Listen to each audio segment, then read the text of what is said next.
In this video, we're going to learn how to balance chemical equations. So we've already learned how to write them, or write the skeleton equation. And a balanced chemical equation is an equation that follows the law of conservation of mass. So remember that the law of conservation of mass says that the mass of the atoms in the reactants has to equal the mass of the atoms in the products.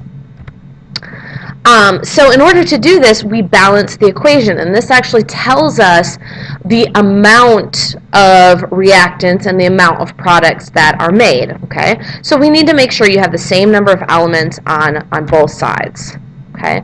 So the rules for balancing, and I'll do a couple of examples here in a second, are the first thing that's very important is to write out the skeleton equation, making sure that you have all of the correct formulas, which is super important that the formulas are correct, that you have identified the reactants and the products, and you're using the plus and the arrow to indicate those things. Then what we do is we count the number of atoms of each type on both sides. So usually I like to make a list and put a list on the reactant side and a list on the product side. Then we balance the elements one at a time by adding coefficients. We'll talk about what that means here in a second. But it's a number at the front of a compound or an element. Okay. Now, just a couple of tips to keep in mind if you're having trouble balancing. Typically, if you save hydrogen and oxygen to the very last, it will make it a little bit easier. Also, making sure to keep polyatomics together. Treat the polyatomics like they're one thing. Because during a chemical reaction, polyatomics don't typically break up. Okay, you'll see phosphate on the left and phosphate on the right. And I'll do an example of that as well. And then the last thing you want to do is you want to go back through and just double check to make sure everything is balanced. Okay, so let's talk about sort of what a coefficient means. Okay, up here we have an example of a chemical reaction. So this is CH4, which is actually methane, plus oxygen. Okay, is going to react to form carbon dioxide and water. Okay, so you can see here that I have made a list of the elements. Right here I have CH4, so I have 1 carbon and 4 hydrogens. And then I have oxygen. And then I have carbon dioxide and I have water. Okay, and so what we need is we need the same amount of carbons, hydrogens, and oxygens on each side.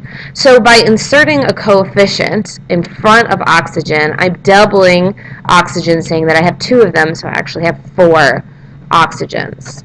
Okay, then over here I'm doubling the amount of water that I have, so I have 2 waters, and this is what creates the balanced chemical equation, is by inserting these coefficients in front and increasing the amount of something. Now, chemical equations are predictable things. They're things that happen. We're describing something that's actually happening, and so we cannot change the subscripts. Remember, subscripts tell you the number of atoms of each element in a molecule, okay? And to balance, we can't just change what product we make or change what reactant goes into the reaction, okay? So remember that when I have H2O, which is water molecule, that means I have 2 hydrogens and 1 oxygen atom. If I'm going to place a 2 in front, this is a coefficient. This can double the amount of water. So I can easily double the amount of water, but I can never change a subscript to change what reactants or what products are actually formed from a chemical reaction, because that's something that happens as a result of, nature and natural laws, not because, I can change numbers or whatever in a balanced chemical equation. So never ever change a subscript, the little number below, to balance an equation. We can only change coefficients.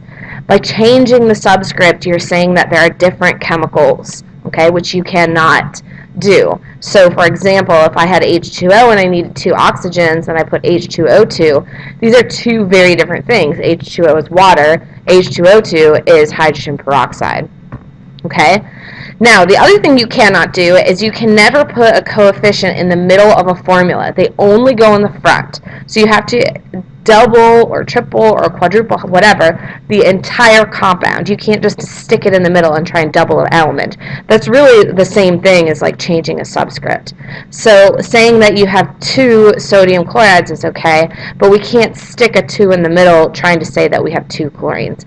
So really, the rules are very simple. If you follow the rules, some of them are trickier than others, but if you follow the rules, it's like a little puzzle. It might take you a while, but you can solve pretty much any equation.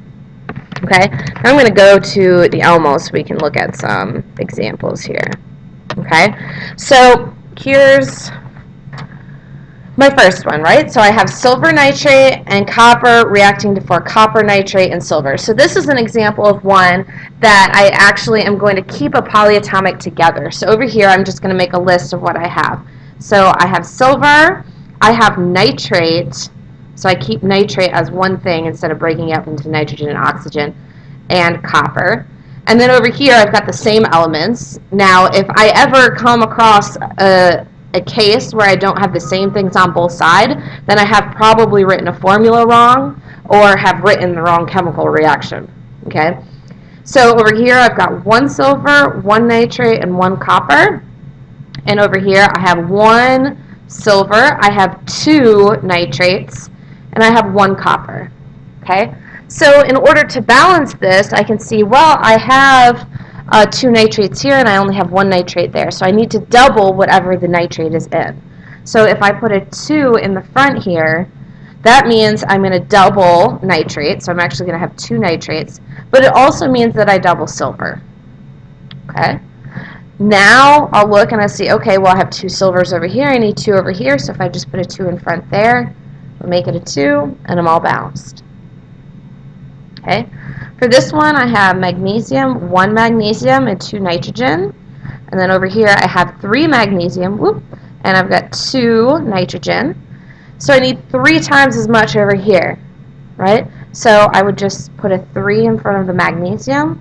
That would make this 3, and I have 3 and 2 and 2.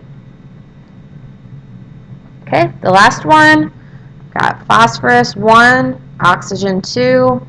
Over here, I've got 4, and I have 10.